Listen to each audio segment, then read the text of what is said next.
So what we could do now, what actions are we? Well, we could insert the threshold for landing, so move it 1 kilometre further towards the west.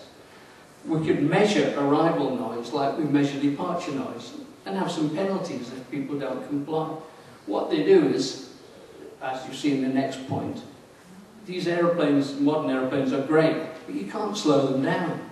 So how do people slow them down? They put down the undercarriage. What does the undercarriage do? Creates half the noise that you hear. So we've got to find a way of planning the flight better, maybe starting to use the speed brakes on top of the wing, that's what manufacturers are looking at, and possibly a limit on where people put the undercarriage down and measure it.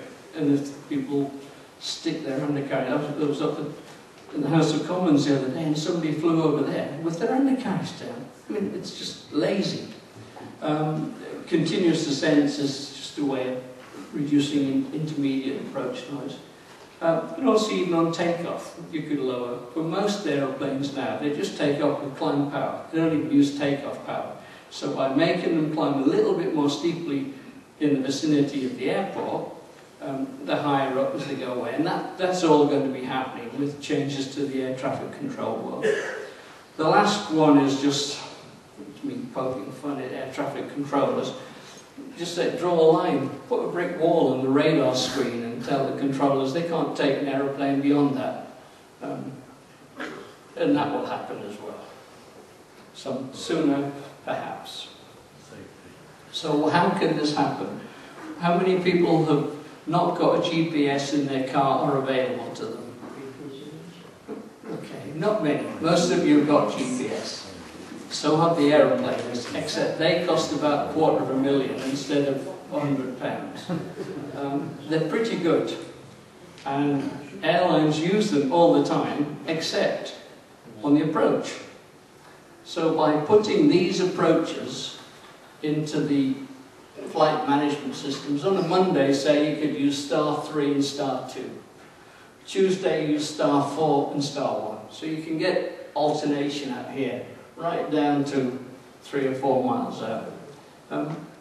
So we've got it in our car, why the aeroplanes can't use it? Better still, or equally so, why do you have them all lined up? You watch them, 6, 7 aeroplanes out. It's so frustrating because they don't have to be there. They really don't have to be there. And not only don't we need to take them right out on this extended centre line, using up lots of fuel and then turning around and coming back in. You could use the things I've just talked about. But also we could alter the centre line to about 3 miles. I've used the 3 mile point because that's 1,000 feet, 3 1/3 miles. Get people understandably for safety reasons like to be settled at about 1,000 feet.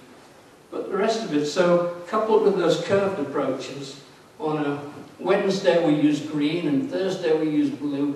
The fact they overlap, we can take care of that. So we can have far more aeroplanes landing at Heathrow, but underneath, people for most of the approach could have less aeroplanes. And that's the challenge for Heathrow Airport, the airlines, and of course the air traffic control people. So soon we could do arrivals more precisely, offset the centre lines, change the routes so you get alternation that way, reduce noise by getting better approach, so we use the speed brakes on top of the wing instead of the noisy undercarriage underneath, and we could do intermediate steeper approaches perhaps from about 30 miles out to about 6 or 7 miles. There's 3 things: curved approaches, offset centre lines, steeper approaches. We won't get all 3 in together, but by the time this is up and running, by about 2035-ish, we certainly should be doing them all. So your noise then will be quite different to noise now. That's noise from approaching aeroplanes because of the quieter air. They'll all be new by then, and by these techniques, which will have bedded in by then with the air traffic world. So with our plan, well, we don't affect any my plan came about because the politicians said, first of all, they said, Heathrow, well, we don't want it bigger, we want it better. Make better use of... I thought, what do you think most of us spent 40 years trying to do? You know, it was almost an insult. Anyway, they then said, no third runway, and no new people affected by noise. So with our plan, there's no new runway, and there's no new people affected by noise. It might be a longer runway, but we could claim it's not new. So we don't affect any new communities. Deep landings in the morning for any of the aeroplanes that you do let in, say before 6:30, make them land on the second deep part of the runway. So you move 2.5 miles, you move the noise footprints 2.5 miles in. And that's just how to provide respite. You may know this is just some of the local polling done by Populous. So it is independent, but I think you financed it, didn't you? Yeah. What do they find? Top graph, you won't be able to see it from the back, I can hardly see it from here actually. Benefits of Heathrow generally outweigh the disadvantage to my local community. Spelthorne, 73%, Windsor, 70%, even Richmond Park, 56%. Bottom graph down here, proportion who say the daily impact of Heathrow is nothing. Hillingdon, 63%, Spelthorne, 58%, Windsor, 49%. Even the worst is Felton and Heston, and it's Heston rather than Feltham that does it, 45%. Heathrow is an issue, is an important local political issue. Richmond Park, Mr. Goldsmith. We could miss, if you talk to me, we could actually miss Richmond out altogether with the approach pass, but if you won't talk to us, we won't miss it out.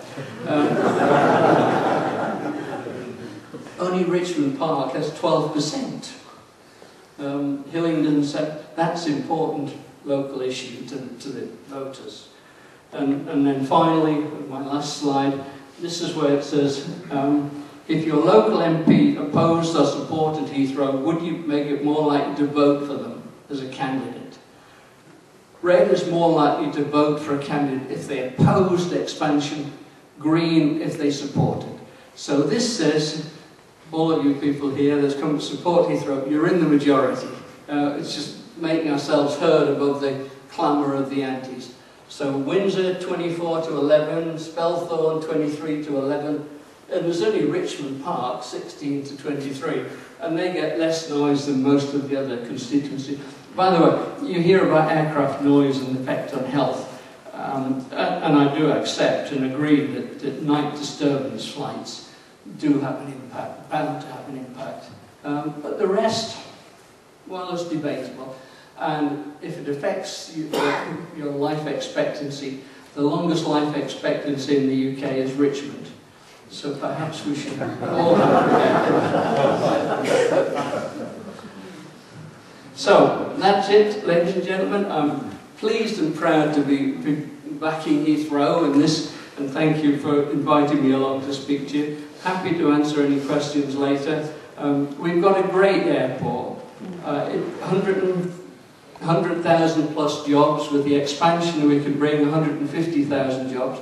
Just to put it into perspective, when Mr. Scargill was fighting for the coal mines, they had 190,000 jobs in the coal mines at that time. What we're fighting about is an industry the size, virtually the size of the coal industry. And to say, well, it doesn't matter, they'll get new jobs if we move it to somewhere else, is really a bit selfish and a bit daft, I think. And the final bit is the Heathrow extensions, both Heathrow Airport or ourselves. Closing the M25 would be overnight, one overnight. You build a new road, then overnight you move the crash barriers and the white lines, and that's it. It's not 5 years, it's one night. And that's about the level of distortion that's gone into some of the other concepts that have been put forward. Thank you very much for listening.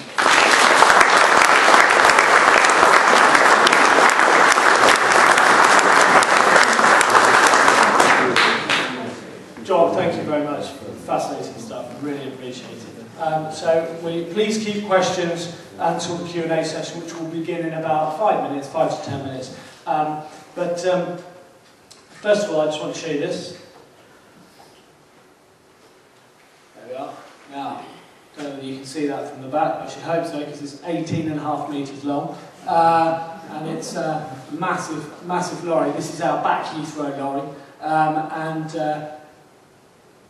It's just a demonstration of some of the support that we are getting at the moment. This is the company Mixed Freight Services, and talking to the guys here, they wanted to help the campaign. They felt so strongly about it, and you will see that this was a photo shoot that took place on the airside of the airport the other day, and you'll see that we've got a massive back Heathrow logo there, and we've got yes to a bright future for Heathrow, yes to saving thousands of jobs, and the company has been absolutely brilliant, and that is sort of going to be a mobile ad, which is basically going to go around the airport and now and then up the motorways as well, so it's just a fantastic visible early sign of support for us. And in fact, the founders and owners of the company, Alan and Pauline, are here tonight. Where are you? Put your hands up.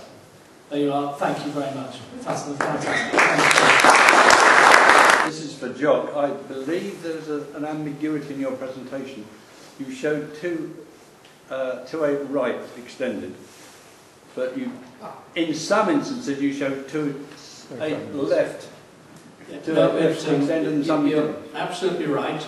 That was an old presentation where we extended both runways, and that's what we put into the commission. And getting that animation changed has proved beyond me, because my computer skills don't allow me to do it. So please take that. That's what I said at the beginning. There's some things now out of date. So it's just 2.8 right. You don't want 2.7 right. It made a lot of sense to see 2.8 left extended as well. Well, that was our original proposal, but it meant going into the reservoir, and Thames Water frightened everybody off that. In 2050, if we need more capacity, maybe 2060, we could do that. But that's not going to be my problem, I don't think. Well, I don't know, I hope it is. But we've seen the major footpath with the M25. It was designed as 6 lanes either side. And then they said, oh no, we can do a half that size, and in 10 months it was saturated. Yeah. No, to build 1 lane on the M25 costs as much as the new motorway. Can't we think ahead of it? Yeah, our tunnel, the Chinese do everything in 2 years. As an example, our tunnel, which you won't see and won't affect you, but it'll be 16 lanes, 8 each way because of the tunnel. Our plan is what's called future-proofing, but being realistic. I think if we release 200,000 more slots in a phased way with the runway and the parking and the terminal and the ground transport, we're not the fastest nation at building infrastructure. I don't see us filling up 200,000 slots at Heathrow. Bearing in mind that we're not going for business jets or corporate jets, they should be excluded from the beginning. We don't need them. There's plenty of places for them to go. And we're not into hubbing in the sense that Dubai or Singapore. Singapore's got the same geographical area as the Isle of Wight. They rely on people coming in, switching aeroplanes and going straight out again. That's not the concept, and I'm sure Andrew will agree. We need some connections, we need hubbing, we need transit, but we don't just want to be a transit airport for other people. 200,000 slots takes you all. You remember, it's taken us 40, 50 years to get from 200,000 up to 500,000.